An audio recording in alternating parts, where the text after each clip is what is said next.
ایک روایت میں آتا ہے کہ سرکار گھر میں گئے تو روٹی کا ایک ٹکڑا نیچے پڑا تھا، تو سرکار نے وہ اٹھایا، اسے صاف کیا اور کھا لیا۔ فرمایا عائشہ اللہ کی نعمتوں کی قدر کیا کرو، جب نعمت چلی جائے تو پھر مشکل سے واپس آتی ہے۔ تو یہ جو نعمتیں ہیں خدا کی، وہ کھانے پینے میں ہیں، وہ جس چیز میں بھی ہیں، ان کی قدر ہونی چاہیے۔ اور بسم اللہ کا سرکار بہت اہتمام کرتے تھے، اور یہ بھی کھانے کے آداب میں سے تھا کہ سرکار اپنے آگے سے کھاتے تھے۔ اگر اجتماعی طور پہ کھا رہے ہیں، بڑے پلیٹ میں ہیں، لوگ اور بیٹھے ہیں، تو اپنے آگے سے کھانا ہے، کسی اور کے آگے سے چیز کو اٹھانا نہیں ہے، اور اس کو جو تقاضا ہے وہ یہ ہے۔ اور بسم اللہ کے حوالے سے ایک حدیث پاک میں یہ آتا ہے کہ صحابی کہتے ہیں کہ ہم نے کھانا شروع کیا تو کھانے میں بڑی برکت تھی، تھوڑی دیر بعد ایسے لگا جیسے ہمارے پیٹ نہیں بھرے اور کھانا ختم ہو گیا۔ تو ہم نے سرکار سے پوچھا کہ یا رسول اللہ اس کی کیا وجہ ہوئی ہے؟ تو فرمایا ہم لوگوں نے بسم اللہ کے ساتھ کھانا شروع کیا، مگر کوئی آدمی ایسا آیا جس نے بغیر بسم اللہ کے شروع کر دیا، تو اس کی وجہ سے شیطان کھانے میں شریک ہو گیا تھا، تو برکت ختم ہو گئی تھی۔ یہ جو بسم اللہ ہے، اب یہ الگ بات ہے بسم اللہ کے حوالے سے، گھر میں داخل ہوتے ہوئے بسم اللہ پڑھنی چاہیے، شیاطین گھر سے باہر رک جاتے ہیں، اندر داخل نہیں ہوتے۔ جو بسم اللہ پڑھے بغیر چلا جاتا ہے تو شیطان ایک دوسرے سے کہتے ہیں چلو جی آج گھر میں رہنے کا ٹھکانہ تو مل ہی گیا نا، اور جب کھانا کھاتے بسم اللہ نہ پڑھے، چلو لو جی کھانا بھی مل گیا ہمیں، بسم اللہ پڑھ لیں تو ان کے لیے رکاوٹ ہو جایا کرتی ہے۔ سرکار دو عالم صلی اللہ علیہ وسلم جب کھانا تناول فرما لیتے تھے تو اپنی ایک تو کھانا 3 انگلیوں سے کھاتے تھے، پورا ہاتھ نہیں لبڑتے تھے حضور کھانے کے اندر، صرف 3 انگلیوں سے کھانا کھاتے، اور پھر اس کو اپنے کھانا کھانے کے بعد پھر اس کو آپ چاٹ لیا کرتے تھے، اپنے منہ سے صاف کر لیا کرتے تھے اس کو۔ اور حضور نبی کریم علیہ الصلوۃ والسلام کے کھانے کے آداب میں سے ایک بات یہ بھی تھی کہ آپ ٹیک لگا کر کھانا نہیں کھاتے تھے۔ یہ ٹیک لگا کر کھانا کھانا ایک تو ویسے تکبر کا اظہار ہے، اور دوسرا صحت کے لیے سخت نقصان دہ ہے۔ تو ٹیک لگا کر کھانا کھانا یہ سرکار کی عادت مبارکہ میں سے نہیں تھی۔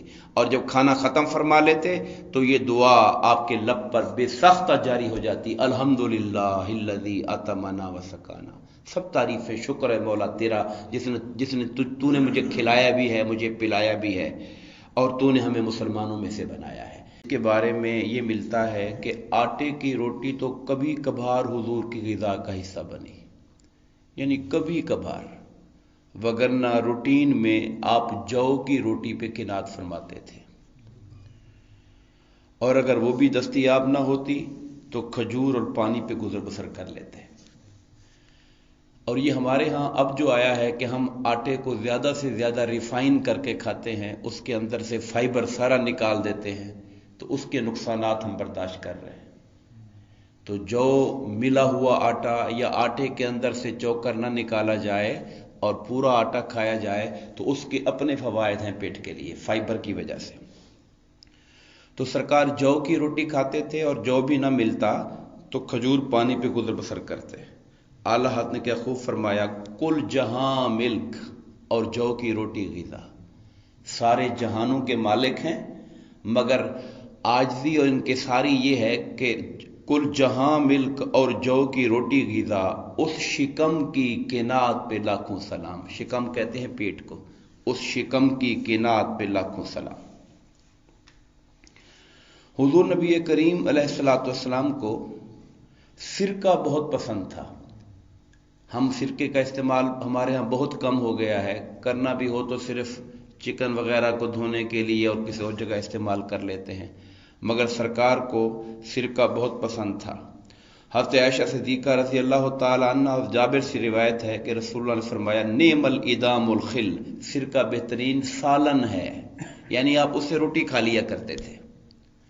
حضرت ام سلمہ رضی اللہ تعالی عنہ کے گھر میں آپ گئے اور پوچھا گھر میں کچھ ہے کھانے کو؟ انہوں نے کہا یا رسول اللہ سرکہ ہی ہے اور تو کچھ نہیں ہے۔ تو سرکار نے، مجھے ایسے لگتا ہے کہ اپنی اہلیہ کا دل رکھنے کے لیے کہ یہ نہ سوچیں کہ گھر میں کچھ نہیں ہے، فرمایا سرکہ تو بہترین سالن ہے، یعنی انہوں نے کہا جی سرکہ ہی ہے گھر میں اور تو کچھ نہیں ہے، کہا سرکہ تو بہترین سالن ہے، اس کو لے آئے، اس سے کھاتے ہیں۔ اور کبھی ایسا بھی ہوتا تھا، سبحان اللہ، سرکار گئے کسی گھر میں اپنی اہلیہ کے گھر، پوچھا کچھ ہے کھانے کو؟ صبح فجر کے بعد اشراق پڑھ کے آپ گئے جب گھر میں، تو انہوں نے کہا گھر میں تو کچھ بھی نہیں ہے، کہا چلو کوئی بات نہیں، آج ہم نے روزہ رکھ لیا ہے، تو پھر سرکار روزے کی نیت کر لیتے تھے۔ حضور نبی کریم علیہ الصلوۃ والسلام کو کھانے میں سبزیاں بہت پسند تھیں۔ ہر وہ چیز آپ دیکھیں گے جس کا تعلق نیچر کے ساتھ ہے، فطرت کے ساتھ ہے، انسانی مزاج کی بہتری کے ساتھ ہے۔ ہم لوگ آج جو چیزوں میں آ گئے ہیں ان کا تعلق لذت کام و دہن، منہ کی لذت کے ساتھ ہے، اس کے بعد ہمیں کتنا نقصان کرتی ہیں ہم نے کبھی اس پہ غور نہیں کیا۔ سبزی پسند فرماتے تھے، اور سبزیوں میں سے پھر محبوب ترین جو سرکار کو سبزی تھی وہ کدو شریف تھے۔ آپ کدو شریف کو پسند کرتے تھے۔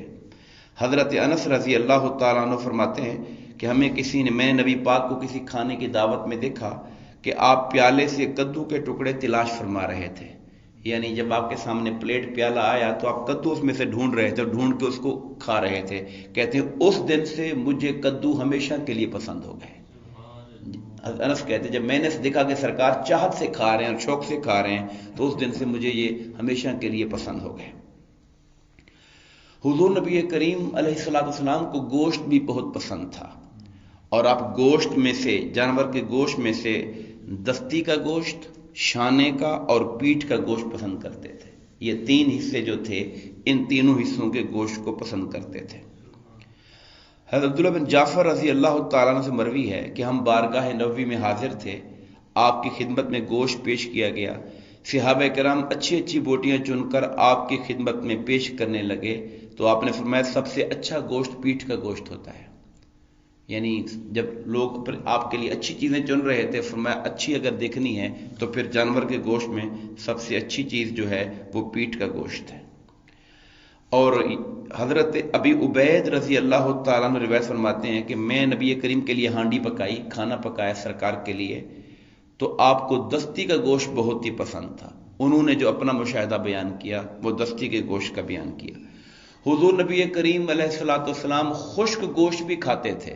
آپ کو پتہ ہے فریزر فریجوں کا تو رواج نہیں تھا، تو گوشتوں کو سکھا لیا کرتے تھے اور پھر سکھا کے اس کو جب نہیں ہے تازہ گوشت تو اس کو کھانا، تو خشک گوشت بھی آقا کھاتے تھے۔ ایک بار ایک حدیث پاک میں نے دیکھا، ایک خاتون آئی حضور سے ملنے کے لیے، آقا تشریف فرما تھے، تو آقا نامدار کے چہرہ انور کا ایک روب اس پہ چھا گیا اور وہ مائی کپ کپانے لگی۔ سرکار نے اس کو تسلی دینے کے لیے کہا آپ کیوں گھبرا رہی ہیں، میں آمنہ کا بیٹا ہوں جو سوکھا ہوا گوشت کھاتی تھی۔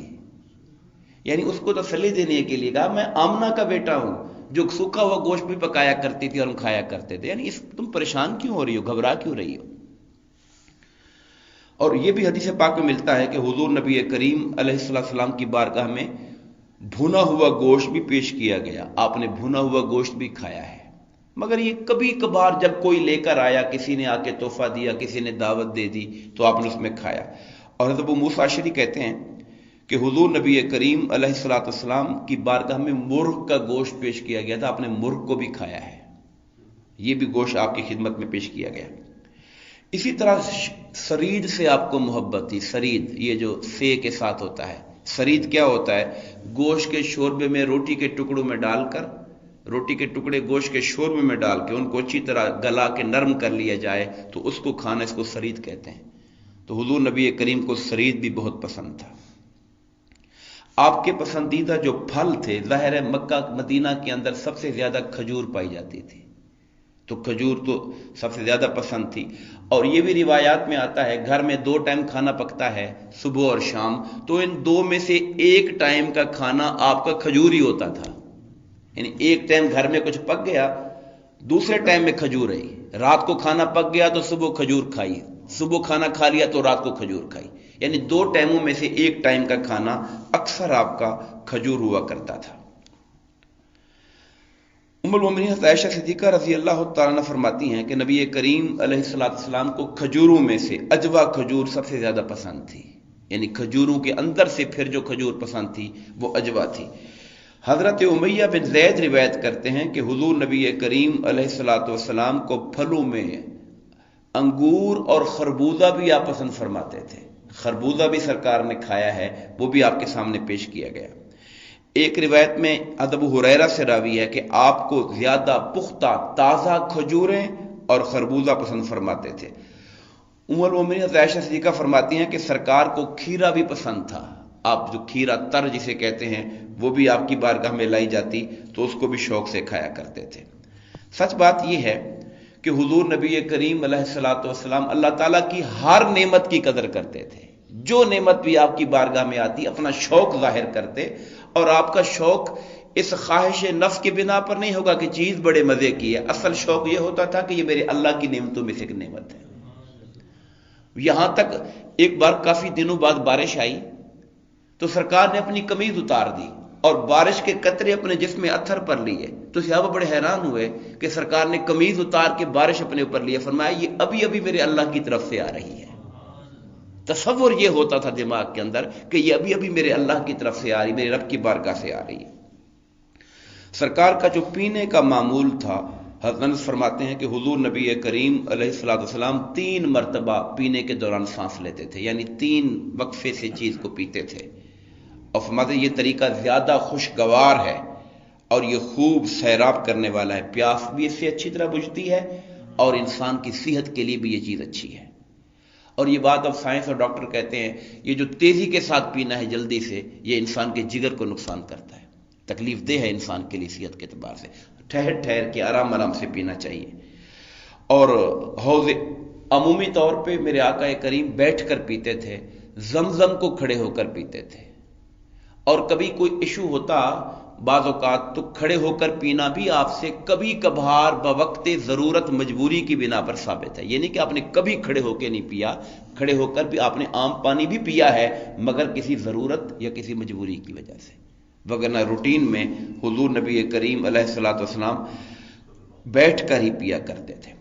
یہ چند چیزیں تھیں جن کا تعلق آپ کے کھانے پینے کے معمولات کے ساتھ تھا۔ دعا فرمائیے اللہ تبارک و تعالی ہم سب کو حضور نبی کریم علیہ الصلوۃ والسلام کی تمام سنن پر عمل کی توفیق عطا فرمائے، آمین۔ وما علینا الا البلاغ المبین۔